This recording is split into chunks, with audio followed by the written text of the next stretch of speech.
worth of what we used to call pending bills, 5.9 billion. Your revenue for the year was 9 billion. Of course, you know the PFM Act and regulations talk about debt to revenue ratio. What is the recommended debt to revenue ratio, PBO? What's the recommended debt to revenue ratio as per the PFM regulations? Or Auditor General, I know, Patrick, remember we said that should be queried for all the counties. Yes, Chairman, we circulated the request, but for this one we had not gotten the report. Okay, but what's the recommendation? What's the percentage? The debt to revenue ratio for county governments? It should not exceed? Is it 20% or 30%? 20%. It should not exceed 20%. So you have 5.9 billion. Basically, 5.9 billion out of 9 billion is 60-something percent. Yeah. So I think let's contextualize it. Let it not be an accounting conversation. Let it be a conversation around the people who are demanding 5.9 billion from Kisumu and what the plan is, knowing that Professor Anyang Nyong'o, at this time next year, you would be preparing to hand over. And the question is, no, Professor Jenda, stop provoking me. He wants me to say that you're handing over to him. But that's for the people of Kisumu to confirm. But whoever it is handing over to, it could be a fellow professor.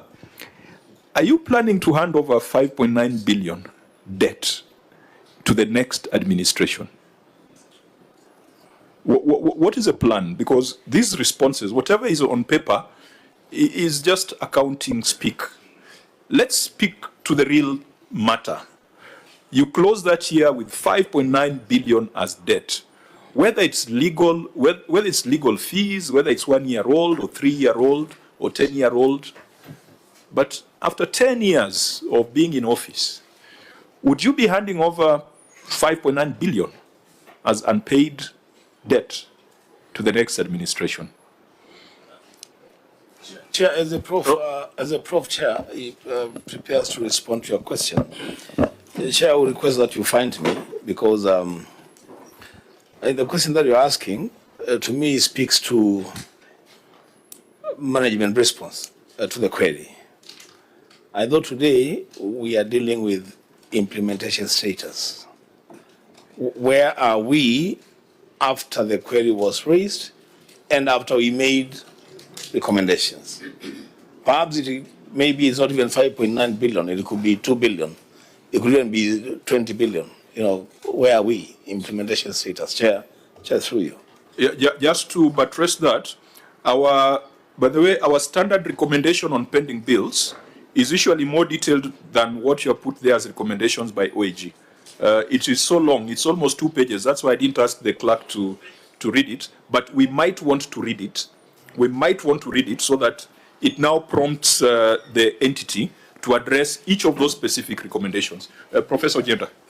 Thank you, Chair. Chair, and thank you very much. The big elephant in the room, as Senator Wambua properly observes, is what the CEC Finance and the county have done to bring down the 5.944 billion, 565, and also to tell us whether the non-reflection of the 1.870363 billion that they say are legal liabilities have been settled. What is the extent of the settlement? Because for me, Chair, and this is my concern, you do not train incompetent people who fail to include into financials relevant figures that should be included. You sack them or transfer them. You can't tell me that every year when people fail to do things that you train them so they do them better the following year. Transfer them, sack them. George Okongo Sisi, what have you done? Governor, what have you done to ensure that we clean up this department that is letting the county down?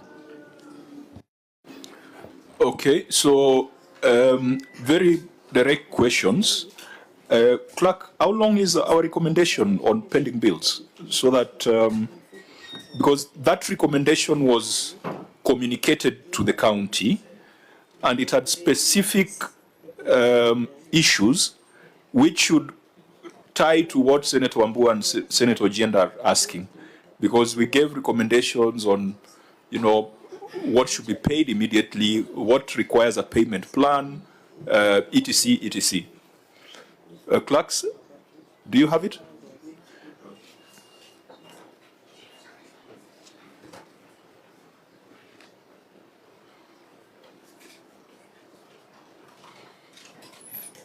Or maybe, Governor, you may respond broadly, because there's a broader one, which to you as a CEO must trouble you. If you are owing 5.9 billion, and then now there's a technical aspect of how that debt is moving. The Chairman, I'll ask the Finance Minister to respond, please. Thank you, Mr. Chairman. In terms of action on management of pending bills, Mr. Chairman, I will first agree with what the Honourable Senator Wambua said, that the first thing we have to deal with is to check as to whether the figure remains the same. It is not. By way of reconciliation, we had, in fact, at the time of the audit in that particular year, we had made payments because of the delayed disbursement of June. We had made payments that were not accommodated at the time of that reporting. And so the reconciliation has been done. We have put it in our status report that it is going to be available for audit this year, but I can still give highlights of what it became after reconciliation and say that it moved down to 4.074, and we can even give the classifications in terms of development, recurrent, and even pending bills related to human resources. But beyond reconciliation, to get the correct numbers.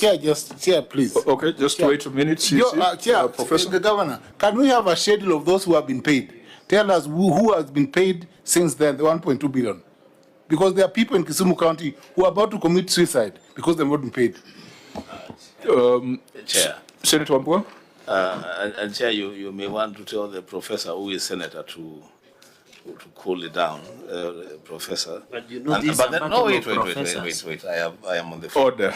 So, Chair. Okay, Senator Wambua. Chair, CC Finance.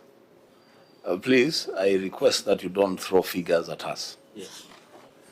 You came here to have a conversation with us about the implementation status of our recommendations. So you're not coming here to tell us that you are undertaking reconciliation. That is so yesterday.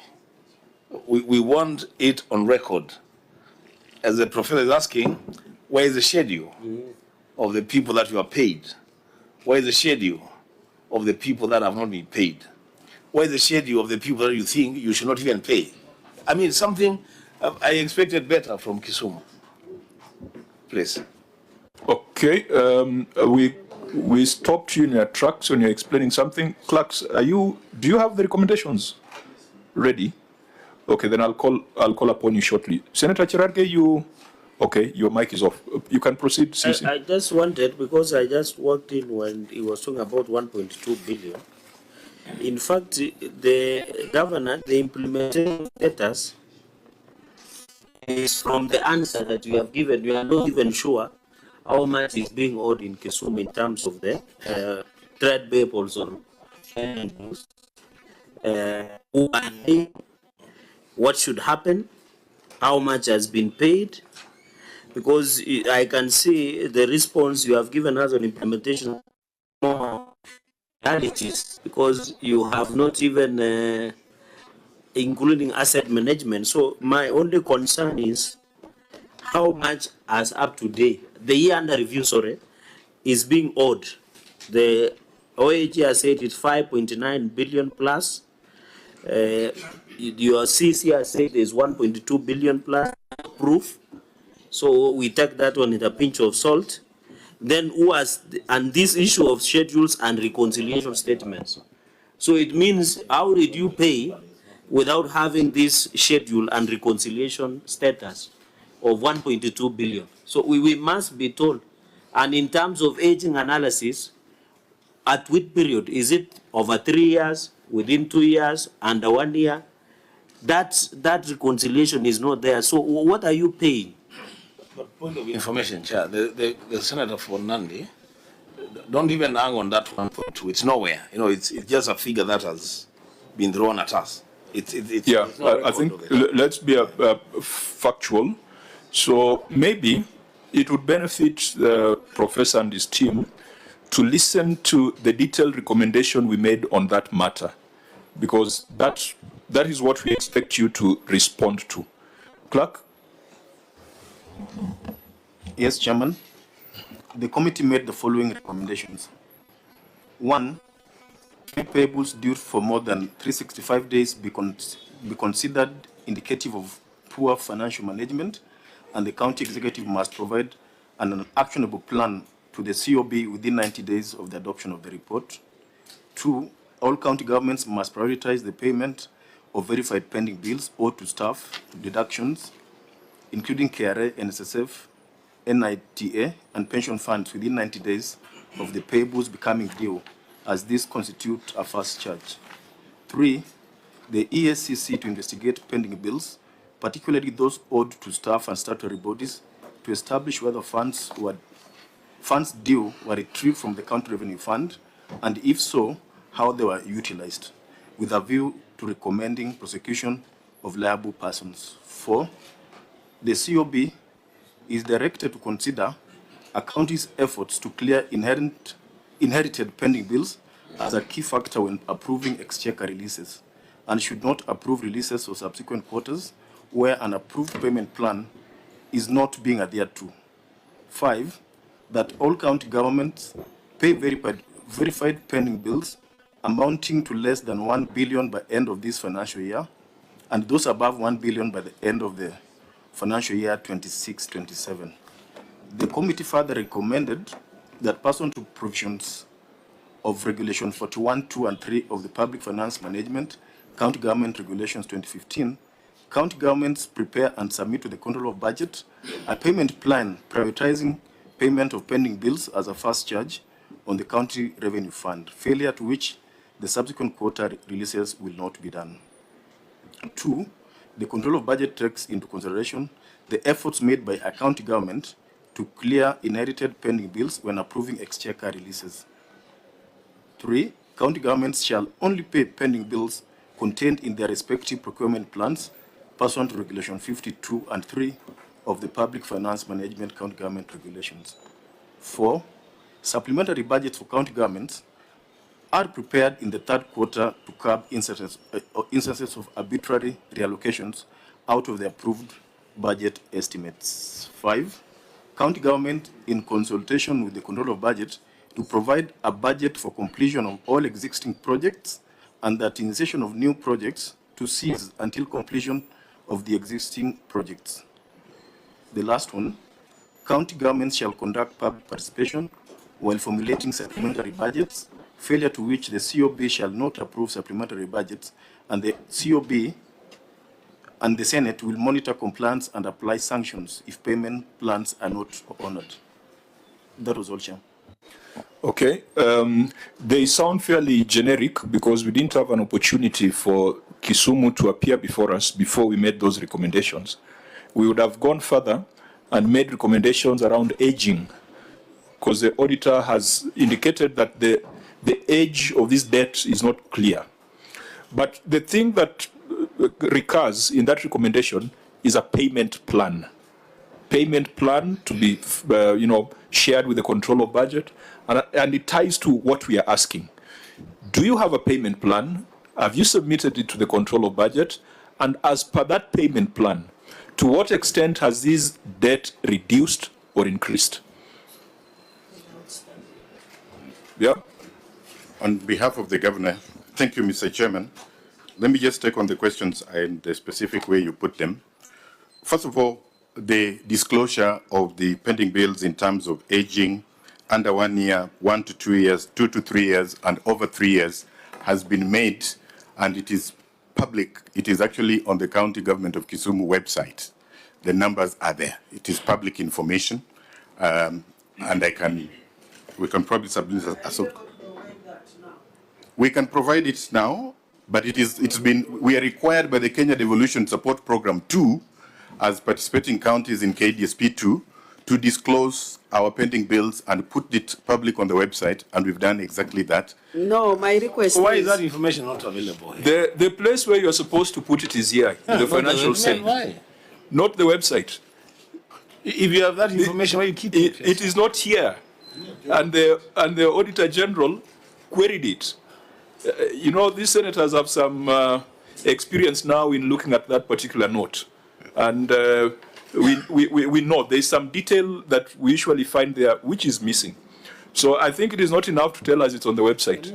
If it's not on the financial statement, we cannot take what is on the website. And I think that goes back to the very first question we asked about the competence of the preparers of the financial statement.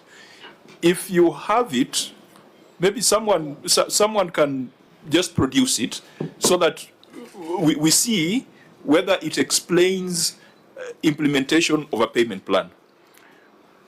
But you've started with a very dangerous statement. I thought you were going to tell us about your payment plan.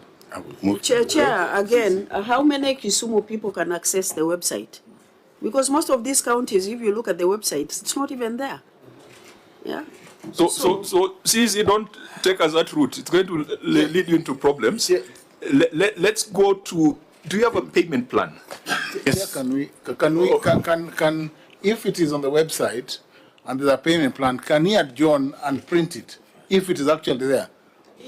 Or can he task one of his people there to print it and present it now, because the website is live? The challenge will be to take, it is not there. To take evidence that the Auditor General has not looked at. Correct. And we try to make sense out of it in this session. Mr. Chairman, on the payment plan, I think I could say so because the control of budget is here. And the payment plan, just like read in the recommendations, the payment plan was submitted to the control of budget, and it is what we have been using to pay. So where is it? Chair, it was a recommendation by this committee. It's a query by the Office of the Auditor General. Why is it not part of your bundle? Why? Why was it? And how much have you paid so far? It's as simple as that. Actually, that is a question that you need to respond to. How much? You have a payment plan. You have given it to the control of budget. What is now? What is the net position right now? And who are these people, including, because even in note number 17, trade and other payables, there is a note or note number 17 inside the trade payables of figure 4 billion 074,203 excludes payables currently undergoing verification. So who are they? Because this is your financial statements is you generate. So this is your document. So who are they? Okay, so Governor, before you get to that question, yes, just tell us your payment plan as implemented, has it resulted into a reduction of this figure from 5.9 billion to a different figure, or it remains the same? Thank you, Mr. Chairman. The pending bills performance for the year in terms of payments, in the plan, we intended to pay up to 1.9 billion shillings. That was the total amount of the plan, divided under development and recurrent of 1.2 billion, staff claims of 33 million, and salary and other statutory arrears of 701 million. The actual payments made came to, no, sorry, Mr. Chairman, I think I mixed them up a bit. The action plan had a total value of 2.5 billion. I'm sorry about that. The actual payments are the figure that I've read. He's reading from somewhere. Can he refer to he's reading from somewhere? Where is that payment plan? Because we had said, Mr. Chairman, that this information will be given to Order, CC, let me guide you. Yeah. Let's allow him to give us an account of that current status, and then from there we demand evidence to it. Because remember, so that we don't sound too technical and too accountant-like, this 5.9 billion is owed to a woman or a man somewhere. So we must speak to it. We must speak to it from that perspective before we go to the technicalities. Because you see, Chair, the reason why I'm asking that is because I can see him reading a document, quoting figures to the cent. And I'm saying, let's walk with him. Let him tell us where he's reading from. We have the document that he has given us here. Where is he reading from? Is that an internal document, or is it something that has been subjected to scrutiny by auditors, both either internal or external? Mr. Chairman, we said in our status report that these reconciliations will be availed to the auditor at the audit of this financial year. So I'm just reading an internal document, but I think this information, because the payments were made by the controller budget, this information is obviously also with the controller budget. So members, can we allow him to give us the picture? He says he had a plan of 2.5 billion. He has not told us how much of that plan has been paid. Chair, with all due respect, the auditors are supposed to look at that and verify. We are not on the ground, so we cannot listen to document that we don't have. And who will verify it? Okay. And the Senior chair, Counsel? I think, Senator Morgan? Yes, Chair, if you rule that we need to hear from that gentleman, and he needs to make reference to that document, and then in all fairness, maybe he should circulate that document to the auditors first. We get their opinion, so that we take information that does not create any doubt from the side of the auditors. Otherwise, it will be very unfair to allow him to refer to a document that does not have, the comfort of the auditors. Chair. So if you want them to refer, then let them pass the document to the auditors. Then we can be on the same page. Okay. So, members, we have two steps in this. There is this public inquiry that we are holding, which perhaps helps the people in the counties to understand the intentions of their government. And that's why we are asking this question. There is a next step of making our recommendations. And we cannot make recommendations without relying on documents that are properly, signed off and properly reviewed. So, Senior Counsel, I agree with you that we cannot we cannot make recommendations on this matter without the governor circulating a proper document before us. But for the sake of that public interest, we want to establish whether there is some movement in, or there's some progression in settlement of pending bills. You have heard the way Professor Jenda, who's the area senator, has spoken with passion. We just want to find out whether things are getting worse or things are getting better. Honorable members, if you rule that, Chair, and we don't want to countermand your decision, then let him share that document, soft copy. Then we can ask questions on it. Okay. Now he's I want to give directions that if that document is available. Chair, since I'm the senator and this is oversight, my concern, the reason why I raise this is because we on the ground, we hear that there are particular suppliers who are paid and not others. And that's why we need to see that list. And there are particular ones and not others. I think, Chair, that has been tradition. For neatness is that the county government has said there was a payment plan submitted to COB, Control of Budget. We need now to speak to 5.9 billion, telling us how much they have. You have asked a right question, Chair, that how much has been paid and who are these people? And based on aging analysis, because we know first in, first out, FIFO. So we need to know, because apart from the semantics around it, there is a businessman or a woman from Kisumu who has been owed for some time, and they really want to know whether they have been paid or not. That is now, we'll avoid the technicality part. So can the CEC, that is being given to COB, the payment plan, how much has been paid? Chair, you remember on several occasions, many entities who have appeared before us have always submitted how much has been paid to who and how much is pending and who are these companies, and including even the timeline. I remember the last entity that appeared here, even the timeline, others indicate 2013, 2014, 2018, 2019. So can we get that? If we get that, I think we'll make an headway. Members, I think we are saying the same thing. We are saying the same thing. Prof, you have got a big team around you. Your CEC says